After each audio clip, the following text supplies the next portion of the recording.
Hello, good afternoon, everybody, and welcome to this episode of We Are Careers, now with 33.3% recurring, fewer technical issues than last week. Hopefully a slightly smoother run with the Wi-Fi this week. So welcome to everyone. Thanks for joining us again for the second episode of our new series. We're going to be doing a proper introduction in a second to explain what it's all about and who our guest is, although I'm sure you can see them at the bottom of the screen. For those who've kind of not met me before, my name's Chris Webb. I'm a higher education careers professional, member of the CDI, RCDP, and just generally someone who really loves careers, as if you follow me on LinkedIn and Twitter, you'll probably know. And I'm joined as always by my fabulous co-host, meet Sabir. Sabir, are you having a good week so far? I am. It's absolutely flying by and I'm enjoying every minute of it. And today, this show is one other reason for me to be really joyful today. So thank you, Chris, for asking that. So for those of you that don't know me, my name is Meet Sabiha. I work internationally, working with young people, young graduates specifically. I also have a career coaches program that helps train international career coaches using the I Am Thriving model. And it excites me tremendously today because we've been trying to get a hold of this lady and get her to come on our show for absolutely ages. And it's one of the reasons why we were even like, look, we'll do the show on a Tuesday if it means we can get you on here. Now, already in the chat feature, we've got people saying, welcoming our guest, Janet. Great to see you. Welcome, Janet. Already your fans have followed you here this morning. And so for those of you that are watching for the very first time, me and Chris always like to know, where are you watching from today? Let us know which part of the country, which part of the world you're watching from. Use the chat box feature, let us know. And also, it's great for us to hear as well, particularly if you're a career professional, what kind of career professional are you? What do you specialize in? I've told you what I specialize in. Chris works in HE. What kind of work do you do? So please do let us know. And of course, as always, one of the things that we like to do in our shows is give a shout out. Each show, we like to celebrate the newest registered career development professional members of the CDI community and give them a warm welcome from the group. So check out the list below. There's a big list today. Is your name on the list? Or perhaps you hear a name and it's your fellow colleague, and if they're missing the show, then let them know. You can catch the pre-recorded on the YouTube channel, but also we stream live now on Facebook, in the Facebook community, as well as LinkedIn as well. So here goes. We want to give a warm welcome. And for those of you that are watching live, drop a smile emoji or a clapping emoji or just something to show our appreciation to our latest new members of our professional community. So here we go. Louise Croft, Caitlin Calvert, Sean McMurray, Charlotte Vanderbergen, Lisa Renner, Christina Goff Owerk, I hope I said that surname correctly, Jodie Boyd, Andrea Walker, Shakira Robinson, Joanne Tate, Christine Bryan Brown, Amanda Coombs, Samantha Merrick, Joe McFadden, Christopher Dean Penford, and finally Emma Lindell. Was your name on there? Pop in the chat, come and say hello, introduce yourself, let us know what area of CIEAG are you working in. Did you see perhaps maybe a friend's or a fellow's name? Tag them, let them know. Show us some appreciation. These shows are about you. We are wanting to create content that is useful for career professionals and others working in the career spectrum. And as always, like the button if you're enjoying these shows and the awesome guests that we bring each time. Make sure that you subscribe, hit that bell button on YouTube channel. And if you're watching these shows as a non-member, come and find out a little bit head on over to the CDI website and learn about what it means to be a member, because not only do you get this resource, but also there's a ton of resources that you get. Now, today's show, we have the phenomenal, the one and only Janet, who has been in the career space for many, many years and has been transforming not only the lives of those young people and clients that she's been working with, but she has also been sort of a dominant career professional in our field. And particularly in more recent years, she's been talking about primary careers education. Now, Chana, for those people who don't know you, who perhaps haven't come across some of the work that you have done, what should they know about you, Janet? Well, firstly, can my head fit on the screen now after that introduction? That was amazing. Okay, a little bit about me. Excuse me. I've been in the careers world since the 1990s, so way back in the last millennia. I was a teacher. I taught IT and business studies and PSHE. And I took a job as a business studies teacher. And I got that little tap on the shoulder that said, there's a point for careers. Do you want it? And at that point, I knew nothing about careers at all. But I said, yes, please, because I was a single parent. I needed the money. And I was lucky enough to be sent off to Cambridge to study under the absolutely wonderful David Andrews. And unfortunately for me, I caught the bug. And from that point on, I've been involved in the careers field as what was now called a careers leader for more than 15 years in North East London. I stayed in that until my hearing started to disintegrate somewhat and I couldn't teach anymore. So as I didn't want to sit at home and watch Jeremy Kyle, I decided to get into consulting. And I've been doing that for the past 8 years now. So that's a potted life history, basically. I'm sure, Janet, so many people can resonate with your journey because so many of us have come into the profession, sort of kind of in a higgledy-piggledy way. Now, I know Chris is really eager because I know he's got some questions lined up for us regarding today's theme. So, Chris, go on, let the viewers know what are we going to be exploring in today's show. Yeah, thanks, Sabir. And I think, this has kind of been nicely summarised within the chat. Somebody kind of talking in the chat about this already, saying primary careers is not new, and I think that is a really important point to mention, that primary careers education has existed for a long time. But again, the comment mentions, wonderful that the research now and the resources are kind of out there. They're a bit more in the sort of the public sphere. And the values sort of being recognised. And I think this is kind of where we start, really, I suppose, Janet. It's something in terms of primary careers, it's an area that you've been kind of banging the drum for kind of quite a while. And as we've sort of heard in the chat, it's something that's starting to get a bit more recognition now. But from your perspective, why is it so important? Why does kind of primary careers education matter so much? Well, I think for me, the first time I started thinking about it was about 20 years ago. I read an article in a newspaper about this fantastic new day out for kids. I think it was in Japan at the time, called Kidzania. And that got me thinking, oh, wow, I wish there was one of those here. I didn't even have grandchildren at that time, but, it's something I would have wanted to take the children at the school I was teaching at to. And I thought that was really brilliant. And then I heard a report that said that if you ask the average 10-year-old what they want to be when they're grown up, that awful question that aunties ask, they will say one of the 10 main occupations that they see. So teacher, doctor, nurse, bus driver, those sorts of things. And that really got me thinking about how young children perceive the world of work, because as we know as careers professionals, there's so many jobs out there that we've not heard of, that probably weren't in existence 2 years ago. There's jobs that have disappeared.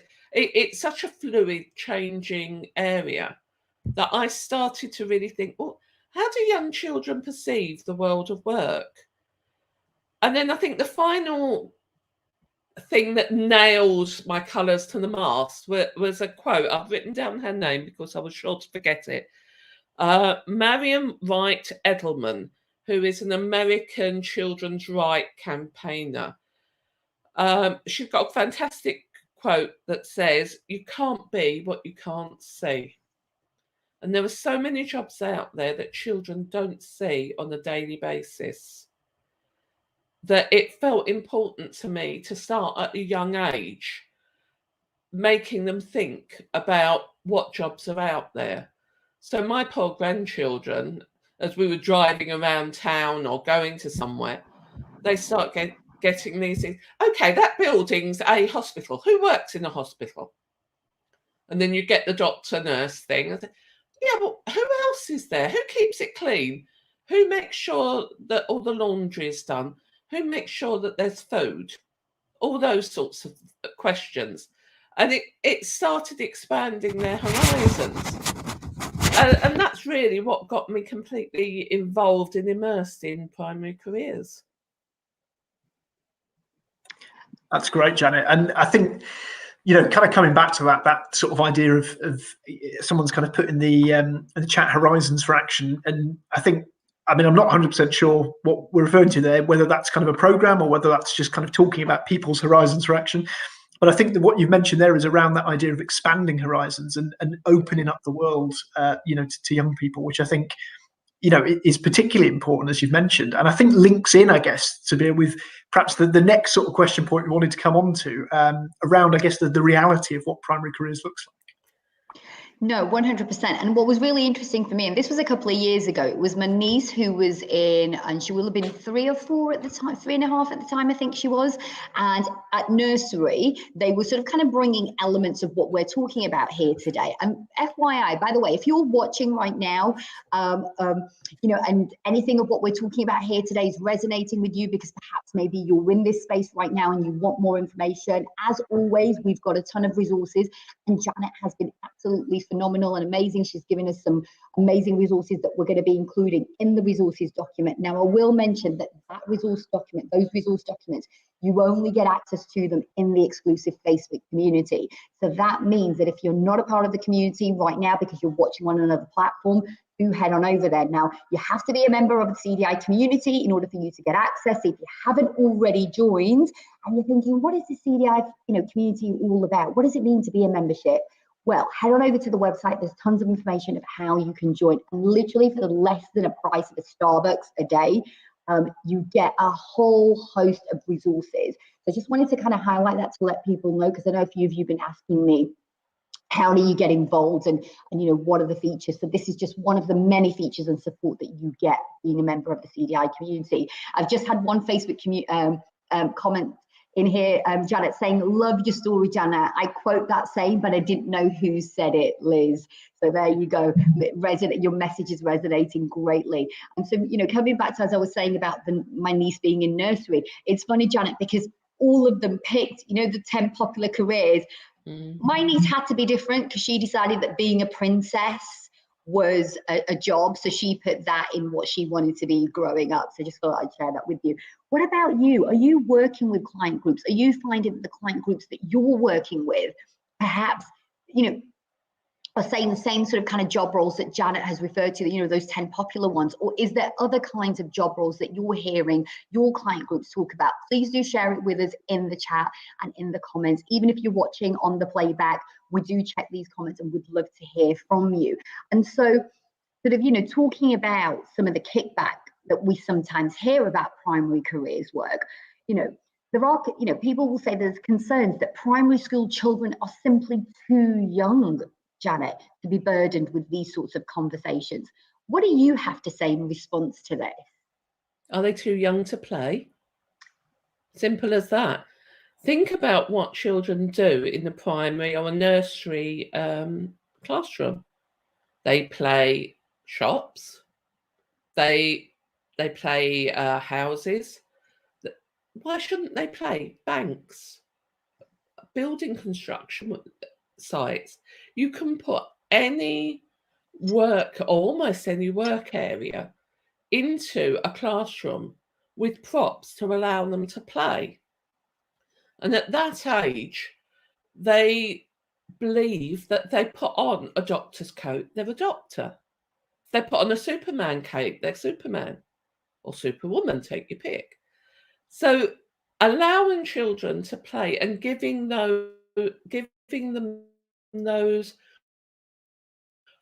opportunities and props to be able to play in those areas is really important.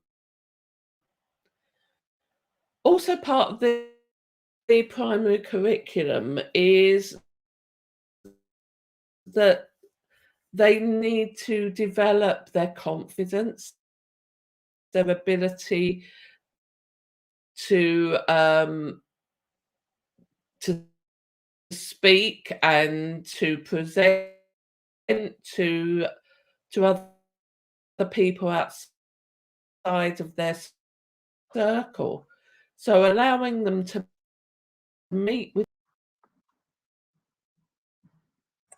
Oh, we just appear to have lost Janet there, so I think she'll be back in a second. Cut off mid-flow, unfortunately. But I think it's interesting what was kind of coming in there. Chris. Oh, sorry, I think you're on delay now as well. So yeah, we'll come back to Janet in a second. I think she's going to rejoin us. We had that issue sort of just at the start. But if you're watching us, I think interesting point there to be from Janet around that idea of, well, actually, all the stuff that children are doing across that kind of early years kind of bracket is all around getting that sort of heuristic for the world, understanding what the world's really like. And there was some research from education employers, I think, that talked about that idea of, by 5 to 7, we've already formed those kind of stereotypes of jobs and who does those types of jobs. So I think, it's a really, really important point that Janet was making about it's got to be seen perhaps in the same bracket as play, I suppose. 100%. I love that concept that why can't careers? And in fact, as Janet was kind of sharing that, and I know the show today is specifically talking about sort of, and we're honing in on sort of primary careers and how do we talk about that and how do we introduce that to younger, sort of kind of client groups. I'm actually thinking, why stop there? Why can't we, with young adults and adults alike of all ages, why can't we, we hear a lot about sort of using technology and gamification. So why not introduce? Are you sort of kind of listening to today's show and getting ideas? Is something sort of kind of sparking off in you about how you could introduce an element of playfulness? Because let's be honest, okay, no matter how old you are, play is always fun, and we can see that, can't we? Across other sectors and other fields. When you introduce a concept of play and fun, and you make your sort of kind of service engaging with whatever age group of clients that you're working with, you get a better learner outcome. And ultimately, as career professionals and career practitioners, regardless of whether we're working in the primary space or we're working with older clients, because I know many of you, might be watching and thinking, well, Sabir and Chris, we don't work, or I don't work with primary age people. What can I do for that? Well, there's a whole ton of things, can't there, that we can do for that, Chris? Yeah, absolutely. We're going to come on to this, I think, with the last question. Hopefully we'll have kind of Janet back for that. But before then, just some really, I guess, pertinent comments in the chat, really. One comment here, again, Facebook user, I can't see your name, unfortunately, but talking about the great thing about working with primary school children is that it raises aspirations and levels before the views are too shaped by other influences. And I think that's exactly what kind of Janet was kind of getting onto, that idea of almost beating the work stereotypes, kind of getting to people before that aspiration maybe is too kind of cultured or too changed by people's experience or the kind of influences they've come into contact with. So really, really important. And again, just to follow up from that comment about kind of horizons for action. So a theory by Hodkinson that I wasn't familiar with. So thank you for sharing that, Facebook user. Again, linked into that idea, if you can't see it, you can't be it, that importance of representation. And that options, I guess, being limited by the structures within which we exist. So again, leading on really from what we were talking about last week in the Green Careers episode around social justice and around the kind of the sort of the inequality that's already kind of baked in to elements of society, and how I guess this kind of combats that by kind of opening up the world a little bit more, I suppose. So really, really useful kind of comments in the chat there, and about some research from DMH Associates, which we're going to come on to. So beating us to the punch, Facebook user, but thanks for sharing that. Well, it's really great, Chris, isn't it, that we're getting lots of chatter, we're getting lots of engagement, talking whether it's about the research. Lynn, fantastic. Or last week's guest is here with us as well in the chat. I can see she's asking a question, which is, for those of you that can't see the question, at secondary level, the Canadian, the Real Game did this. I haven't heard of it recently. Is it history now? Well, fingers crossed, we get our guest back, Janet, back in here. I know she's resilient. This is one of the skills that we talk about as career professionals. So I know she'll be doing whatever she needs to do to get herself back on there. And fingers crossed we get her back on, and we'll definitely put that question to her. Another Facebook user is talking about culture capital, and then we've got somebody else, another Facebook user saying, Liz is saying, what's so nice about the idea of working with young children is those early career ideas often come up in later careers conversations, and there is often something useful in there. Great point.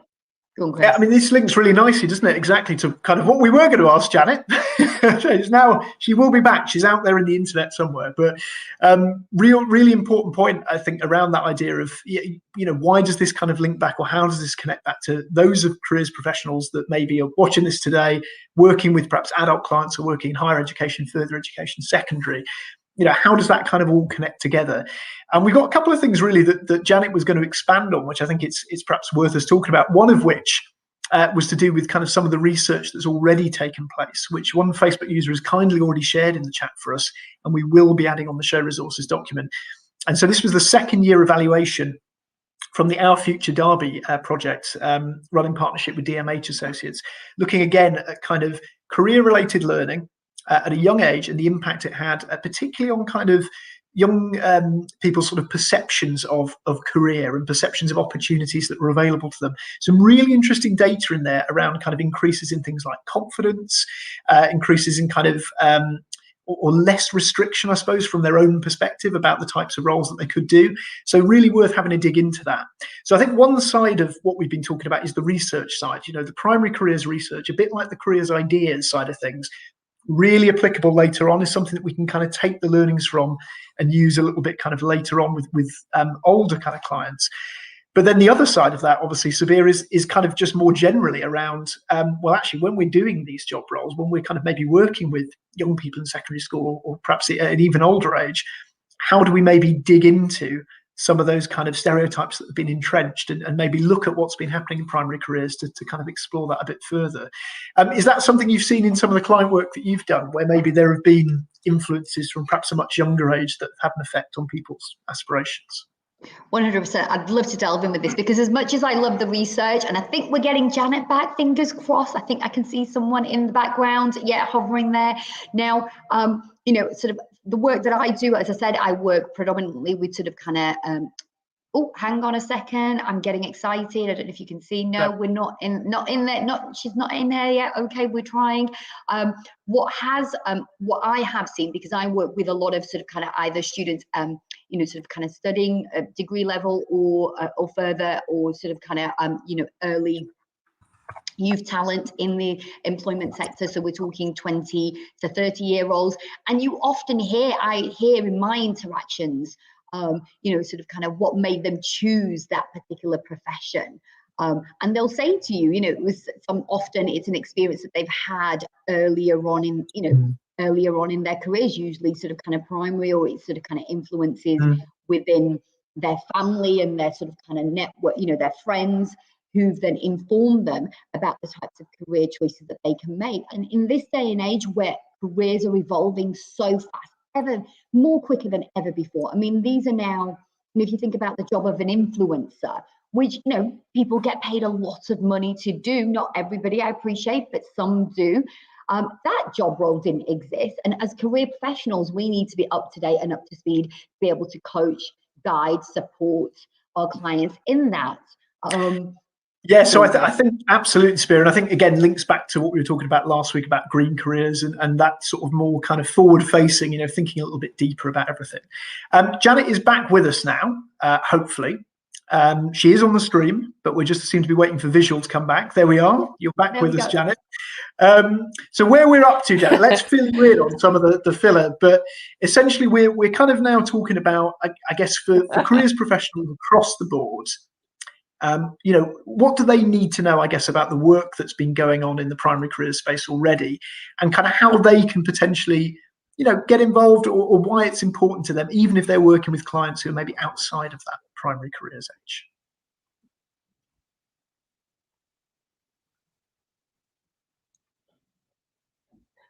Thanks, Chris. Sorry about that. My internet's gone down, and I'm now on data from my phone. So apologies if there's a lag.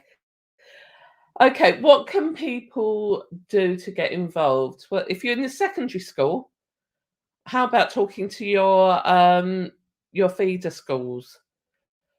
Now that a lot more feeder schools are doing far more, secondary schools are going to have to start thinking about, where do I start with my year 7s and year 8s, getting them involved in careers in secondary school. So working together eases that transition process. So that's a brilliant start.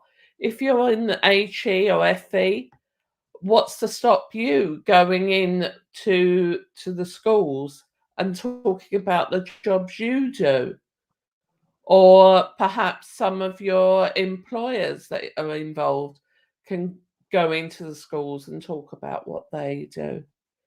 There are lots of different ways. It's just down to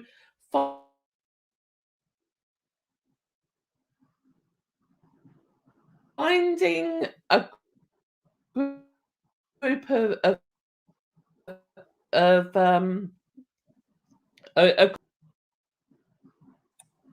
Oh, we seem to have. This is Bless. 2 weeks running. This is not a good sign. But I think, as Janet was kind of saying there, what we've kind of talked about, I suppose, today is this idea of, actually, just because primary careers is based in the primary sector doesn't mean it's not going to have an impact on other elements of the kind of careers sphere, so to speak.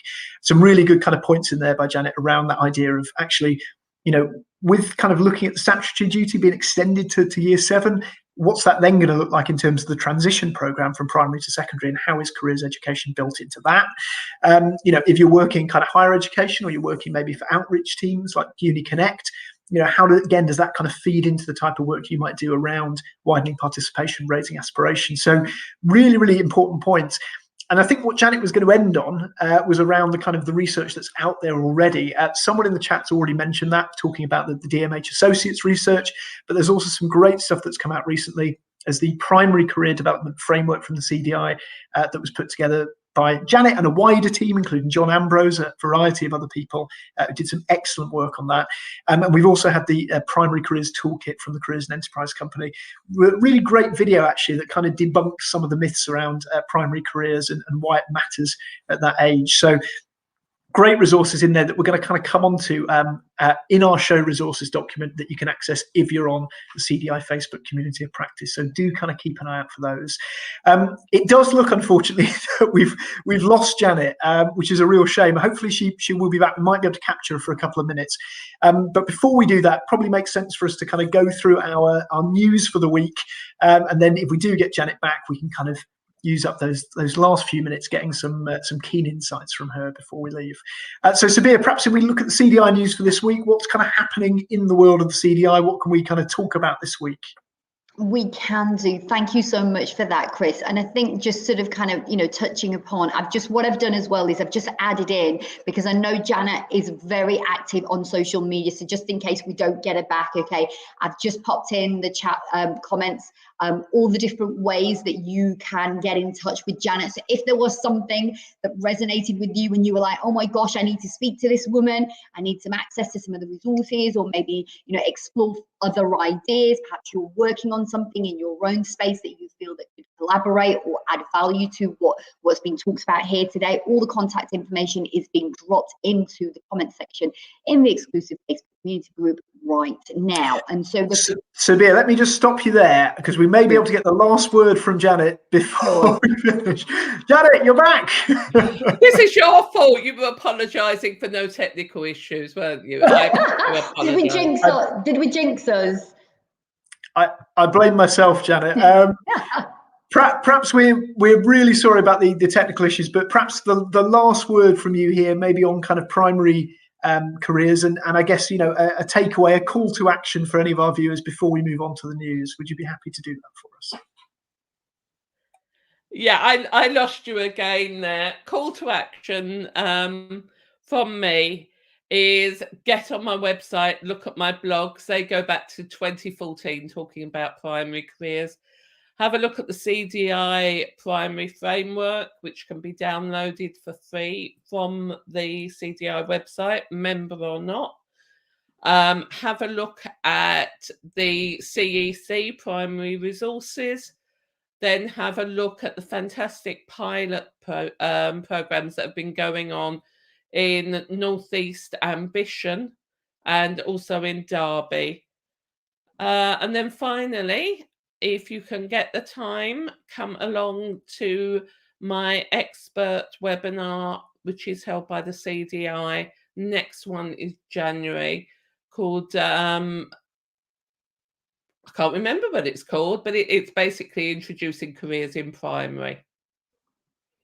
Excellent. Thank you so much for that, Janet. And I'm glad that we managed to get you in so that you could have the final say. We've shared your contact information as well. We're dropping that as well as in the resources document as well. Everything that's been spoken about here today, any sort of kind of resources and the links that have been mentioned will be included as well. And just one person in the chat said, Janet's newsletter is great too. Make sure you get that. So obviously you head on over to the website. That's where you can access that information. So thank you, Janet, so much for joining us today and being resilient and bearing with us and getting through. See, this is what real life looks like, being a real life career professional. These are the sort of kind of day-to-day challenges that we all have to deal with. Has this happened to you? Were you watching the show and thinking, oh my God, this just happened to me in a Teams meeting in the middle of a presentation that I was giving, whatever it is, okay, because we feel that.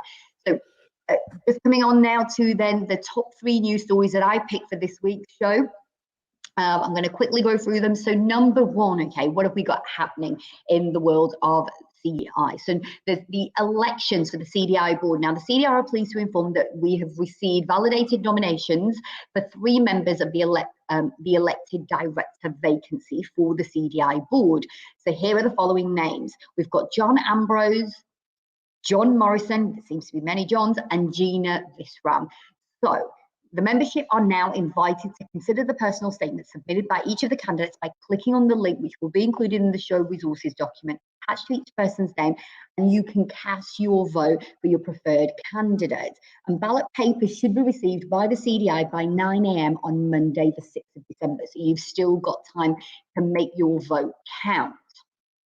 Now, my news story number 2 is, you'll have heard me talk about this in the previous show, but it's so important that I felt that it needed replicating just in case you missed it, or like so many of us as busy professionals, we forget because we get overwhelmed by so many other things that we need to do, and that is take part in the second #CDI Big Listen survey. Now, the CDI is keen to get your feedback on working as part of the career development profession, as well as capturing information on pay benefits across the sector. Now, the great part is that you don't need to be a member to sort of share your feedback. And I know this is a subject matter that is close to many professionals' hearts.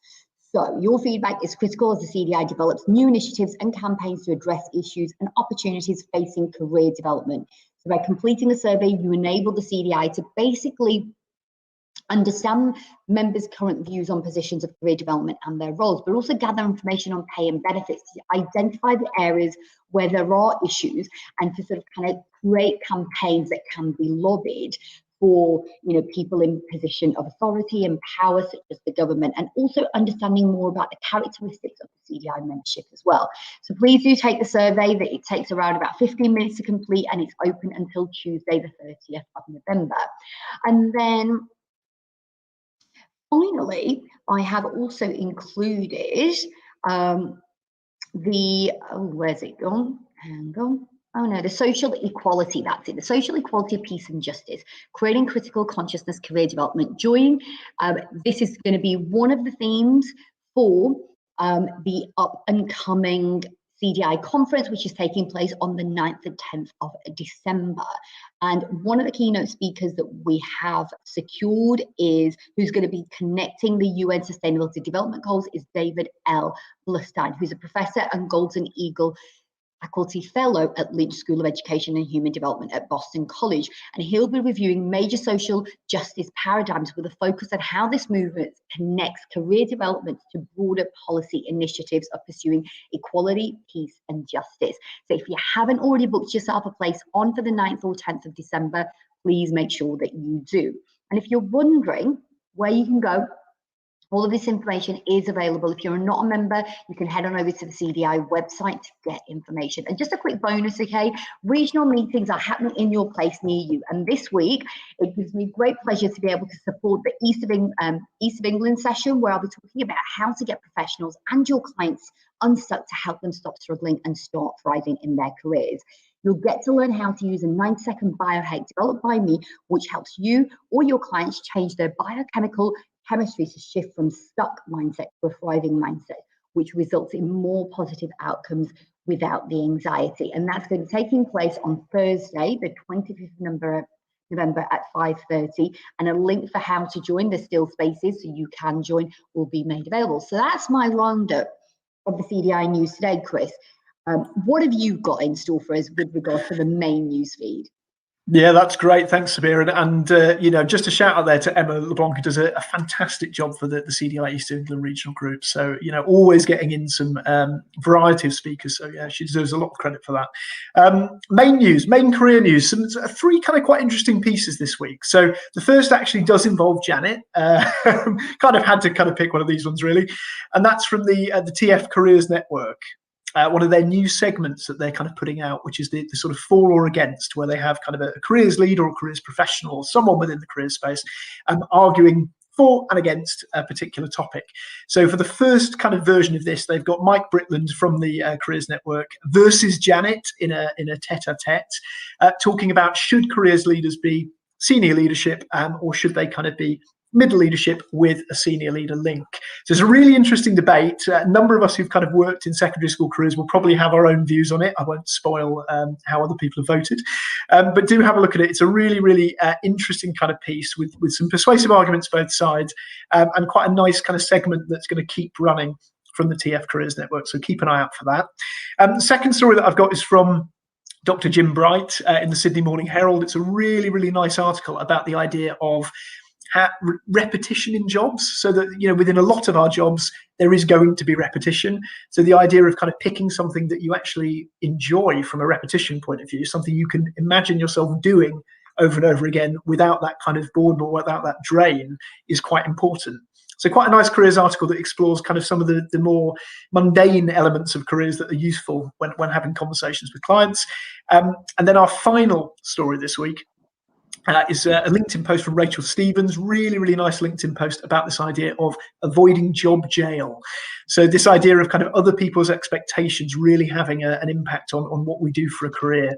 E.g., you should do this, or you'd be brilliant at this, and how it sometimes affects our thinking from a career development perspective. So really nice LinkedIn post, lots of great comments on there as well, and a few other kind of bonus stories which we put in the show resources document as well, which again we'll be uploading to the Facebook community of practice shortly after the show. But that pretty much ends things for today for us. We're back next Wednesday, so the normal time, next Wednesday at 1 o'clock.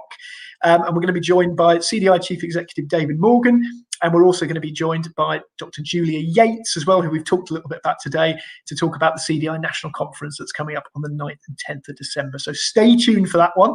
But for now, all that remains to be said is many thanks to Janet for joining us today.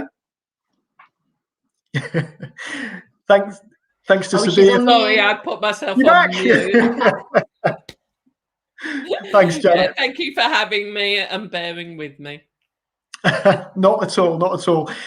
Huge thanks to Sabir. Thanks for being a wonderful co-host as always. You're welcome. And I guess thanks to you, the viewers, because it's you that helps us make the show. So if you've got any feedback, any comments about what we're doing here, perhaps maybe there's themes that you want to hear from us about. Oh gosh, okay, the sun's really coming in now. I look like an angel now. So any themes, any shows, let us know. This is the idea behind the show, is to make it interactive. We want to hear from you, as well as bring you the amazing, phenomenal guests that we get to bring for, that we've had the pleasure of bringing for you. So please do let us know. But I think that's it for today, isn't it, Chris? That's it. So yeah, hopefully we'll see you all next week, and have a great week. Thank you, everybody. Bye-bye.